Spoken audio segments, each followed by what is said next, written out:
try nga natin guys kung legit pa talaga ang sinasabi nila na sobrang init pwede ka daw makaluto sa ano na hindi apoy ang ginagamit.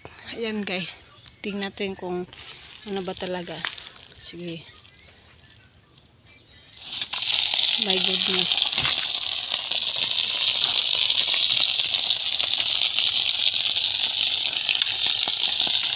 Totoo nga guys.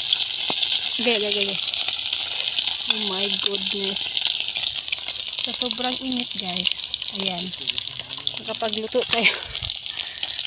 tayo ng tuyo dito sa ano na walang apoy. Yan guys ha. Wala talagang apoy guys ha.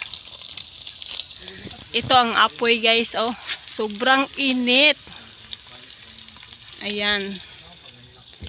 Ito. Oh, 'di ba?